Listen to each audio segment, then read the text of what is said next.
Hi friends, நாம் இன்றைக்கி பார்க்க போகிறது பார்த்திங்கன்னா வெஜ் புலாவ் எப்படி செய்கிறதுன்னு பார்க்குறோம். இது ரொம்ப ஈஸியாக செஞ்சிடலாம். இதுக்கு நான் பார்த்திங்கனாக்கா பாஸ்மதி நீங்கள் எடுத்துக்கலாம். நான் வந்து துளசி அரிசின்னு கடையில் கிடைக்கும், அதுதான் எடுத்திருக்கேன். அது கிலோ 95 ரூபா. ஒரு சின்ன டம்ளர் அளவுக்கு தான் எடுத்திருக்கேன், 2 பேர் சாப்பிட்ற அளவுக்கு. நான் ஒரு 20 நிமிஷம் இல்லை ஒரு அரை மணி நேரம் நீங்கள் அதை முன்கூட்டியே ஊற வச்சுக்கணும் தண்ணியில். இப்போ பார்த்திங்கன்னா 2 ஸ்பூன் எண்ணெய், 1 ஸ்பூன் நெய் விட்டுட்டு அதில் பட்டை, கிராம்பு, ஏலக்காய், முந்திரி, திராட்சை எல்லாம் போட்டிருக்கேன். அது மேலே வெங்காயத்தை போட்டு 2 வெங்காயம் போட்டிருக்கேன் மீடியம் சைஸில். அதை நல்லா வதக்கிட்டு இஞ்சி பூண்டு பேஸ்ட்டு கொஞ்சம் ஆட் பண்ணிக்கிறேன்.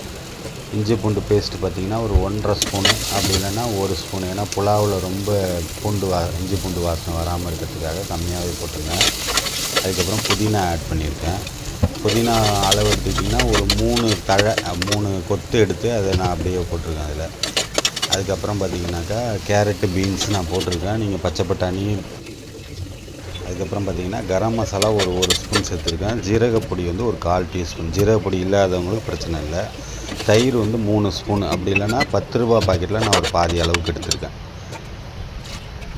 நல்லா ஆட் பண்ணிவிட்டு நல்லா மசாலாலாம் ஒன்றா இது பண்ணி ரொம்ப நேரத்தில் ஒரு 2 நிமிஷத்தில் 1 கப்பு அரிசிக்கு 2.5 கப்பு தண்ணி சேர்த்துருக்கேன். சேர்த்து கொஞ்சம் கொதி வந்தோடனே அரிசியை போட்டு கிளறி விட்டு கொஞ்சம் எலுமிச்சம்பழம் லைட்டாக ஒரு 2-3 சொட்டு விட்டாலும் சரி, ஒரு அரை எலுமிச்சை முடியல கொஞ்சம் ஒரு பாதி அளவுக்கு பிழிஞ்சு விட்டால் போதும்.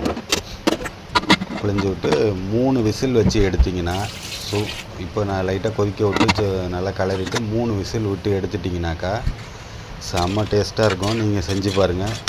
செஞ்சுட்டு கமெண்ட் பண்ணுங்கள். தேங்க்யூ. ஷேர் பண்ணுங்கள், சப்ஸ்கிரைப் பண்ணுங்கள்.